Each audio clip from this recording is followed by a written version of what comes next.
Assalamualaikum warahmatullahi wabarakatuh. Selamat sore. Hari ini sesuai dengan janji saya akan sharing bagaimana pengalaman saya setelah hampir 1 bulan menggunakan Samsung Chromebook. Ada beberapa hal mungkin yang bisa saya sharing meskipun saya sejujurnya nggak explore,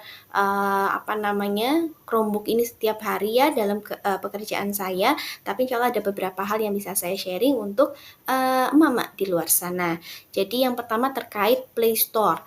Jadi mungkin ada yang bertanya-tanya kalau kita mau install aplikasi di Chromebook itu pakai apa? Jadi kita bisa pakai Play Store ya, Mak ya. Di sini kita bisa akses langsung Play Store-nya di Google Chrome seperti itu. Tentunya aplikasi yang bisa kita akses di sini adalah aplikasi yang kompatibel dengan Android.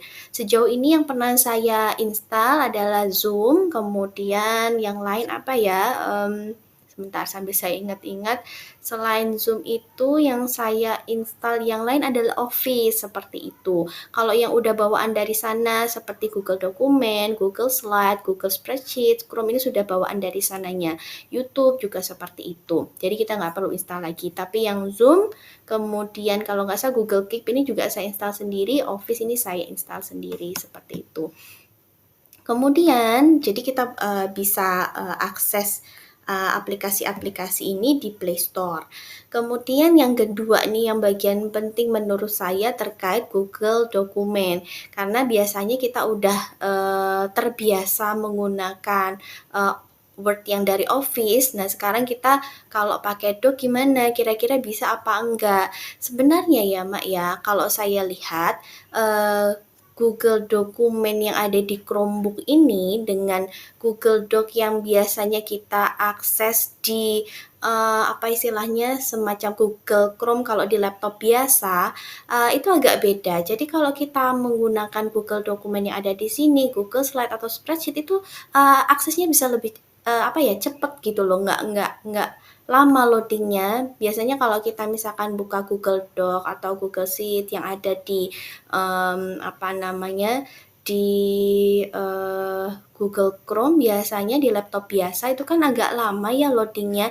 Tapi kalau ini tuh enggak, kita cepet banget kalau mau ngetik menggunakan Google Doc yang ada di Chromebook seperti itu. Begitu juga kalau kita mau bikin tabel di Excel itu lebih cepat kalau pakai Google Doc dan Google Spreadsheet yang bawaan dari Chromebook-nya seperti itu. Jadi ini benar-benar cepat menurut saya dan sangat ringan gitu loh ya kalau kita mau buka file seperti itu. Namun menurut saya kekurangannya di sini adalah karena saya biasa menggunakan Citation Manager. Jadi semacam reference manager untuk memanage pustaka-pustaka yang saya gunakan dalam tulisan saya. Nah, kita nggak bisa install Mendeley di sini. Saya sudah bisa pakai Mendeley, jadi di sini tidak bisa install Mendeley-nya. Namun di Google Doc ini sudah ada Citation Manager-nya sendiri. Nah, di sini kita bisa lihat ya di bagian Tools, kemudian kalau kita klik Citation, ini kita bisa ada Citation Manager-nya sendiri seperti itu. Tapi kembali lagi karena saya sudah kebiasaan pakai yang lain, jadi saya nggak menggunakan fitur ini di Google Doc. Kemudian saya coba lagi nih, kalau misalkan kita lihat dari tampilan Google Doc tentu beda ya dengan Word biasa. Jadi ada beberapa hal mungkin saat mengetik itu saya membutuhkan penyesuaian. Nah, Mama bisa install Office di sini. Jadi ini saya juga sudah install Office. Oke, nah install Office ini juga melalui Play Store ya. Cuma kekurangannya adalah file itu yang mau kita edit di Office yang ada di Chromebook ini harus diunggah terlebih dahulu di cloud-nya Office seperti itu. Jadi nggak bisa langsung kita misalkan punya file di drive yang ada di Chromebook, kemudian langsung kita edit pakai Office, tidak bisa. Jadi harus kita unggah dulu seperti ini. Prosesnya upload dulu. Ini kita mengupload file yang sudah kita miliki di Chromebook seperti itu, baru nanti kita masukkan ke cloud-nya. Jadi di-uploading dulu ke OneDrive seperti itu. Jadi cloud-nya Office.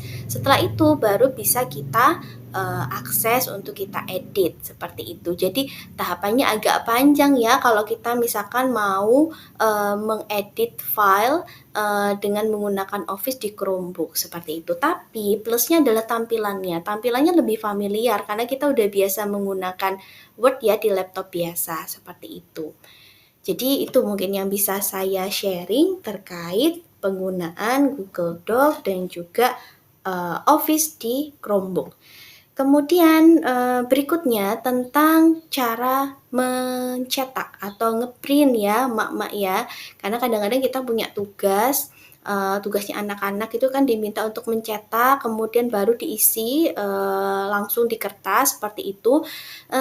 Sayangnya saya baru menemukan bahwa printer saya itu tidak kompatibel ya mak ya dengan si Chromebook ini. Jadi waktu saya hubungkan dengan printernya itu nyambung. Jadi ya ada bunyinya, kertasnya juga keluar, tapi hasil output dari printer tersebut tidak sesuai dengan yang ada di file tersebut, seperti itu. Setelah saya cek, ternyata printer saya yang Epson L150 itu memang nggak bisa kompatibel dengan si Chromebook ini seperti itu. Printer saya itu sebenarnya sudah saya coba install. Jadi di sini ada pilihannya sebentar ya. Di sini kita bisa menginstal printer di setelan. Saya ulangi ya. Oke, di setelan ini. Nah, di sini kita bisa menginstal printer ya, Mak ya.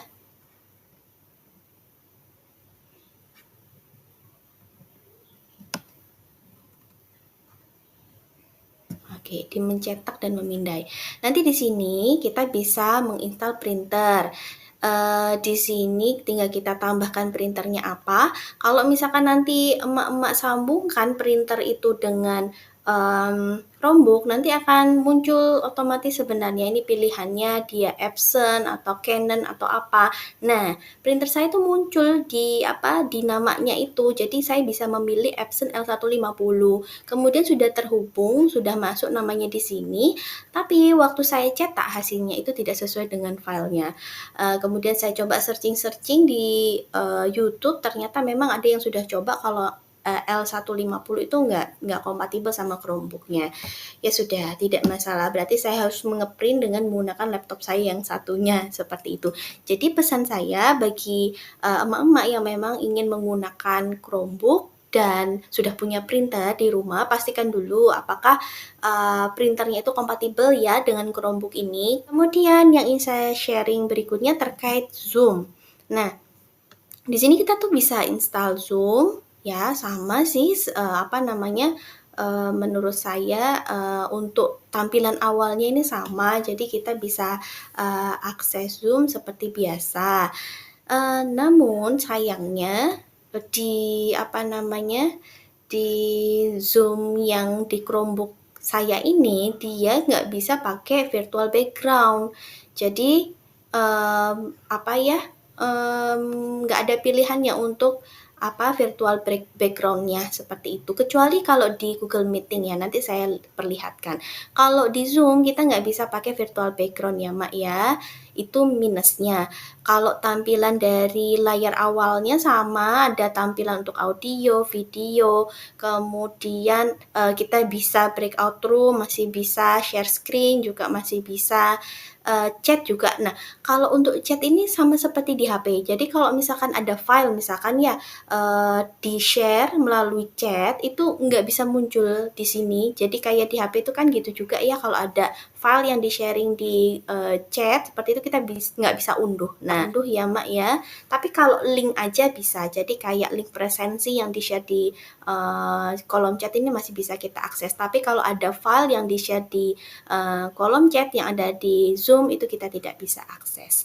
Jadi itu ya untuk Zoom. Yang berbeda adalah kita tidak bisa menggunakan virtual background. Kemudian selain itu, record. Nah, saya beberapa kali pakai Zoom, pakai si Chromebook ini, saya nggak bisa record. Saya kurang paham kenapa. Jadi saya nggak bisa merecord melalui Zoom yang ada di Chromebook seperti itu.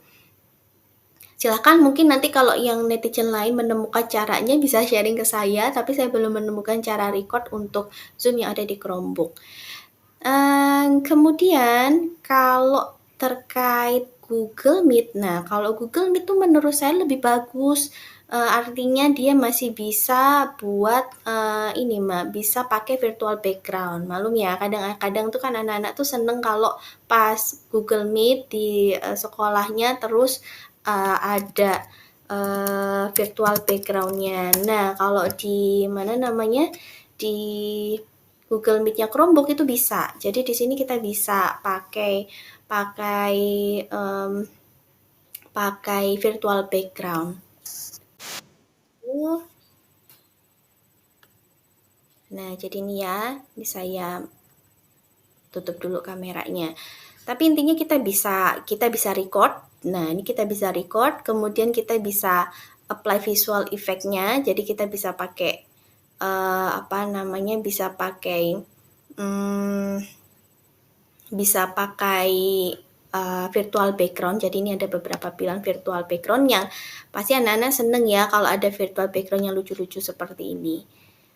Jadi seperti itu ya, itu bedanya. Kalau pakai Google Meet menurut saya lebih lebih lengkap. Jadi bisa record dan juga bisa pakai virtual background. Dan waktu pakai virtual background tuh bagus. Jadi benar-benar cuma kelihatan badannya aja, layar belakangnya tuh nggak kelihatan seperti itu. Ketutupan sama virtual backgroundnya. Itu yang bisa saya sharing untuk Google Meet.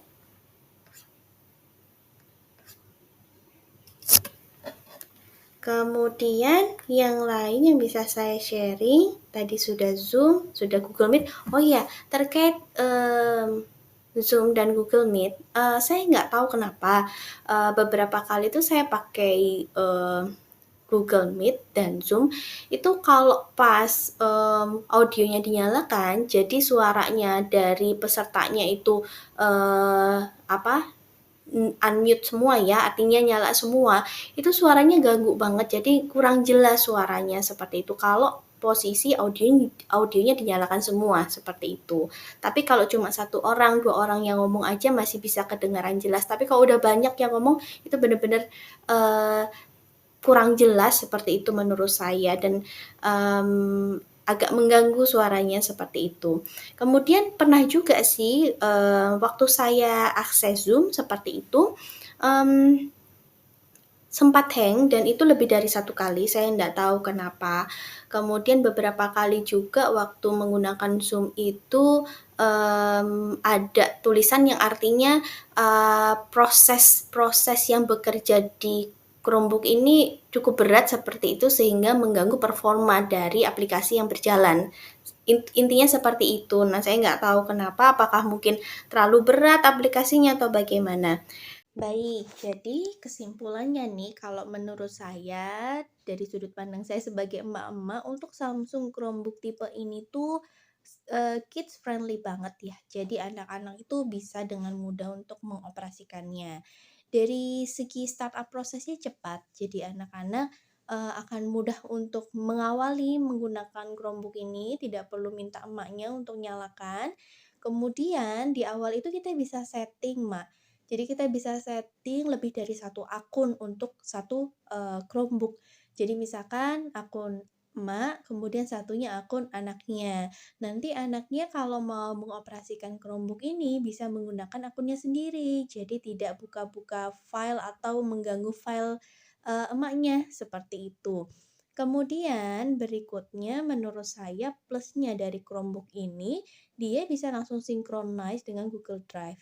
Jadi kalau misalkan kita mau menggunakan laptop lain, file yang sudah kita kesimpan di Google Drive yang ada di Chromebook ini bisa kita akses di laptop kita yang lain dimanapun kita berada. Bahkan juga bisa di laptop atau gadget yang lain yang terhubung dengan Google Drive kita. Itu plusnya. Kemudian selain itu, kenapa saya bilang kids friendly, dari segi keyboardnya. Selain keyboardnya itu empuk, kemudian hal yang lain adalah waktu kita misalkan mau setting volume suara. Nah, kalau di laptop biasa kita kan harus menekan 2 tombol ya, menekan shift sama volumenya seperti itu. Tapi kalau di keyboardnya Chromebook ini kita tinggal menekan icon, volumenya aja, Mbak. Jadi tinggal, menurunkan suaranya seperti ini atau menaikkan. Jadi cukup satu tombol saja dan tentu ini akan sangat membantu ya kalau misalkan anak-anak mau, menaikkan atau menurunkan volume suaranya. Dari sudut pandang saya seperti itu ya, Mak, ya. Semoga review saya kali ini membantu untuk, emak-emak di rumah memutuskan untuk membeli Chromebook ini atau tidak. Kemudian bagi yang tanya di mana belinya, sudah saya lampirkan ya link merchant-nya di caption. Semoga bermanfaat. Mohon maaf jika ada kekurangan dalam review saya. Wassalamualaikum warahmatullahi wabarakatuh. Selamat sore.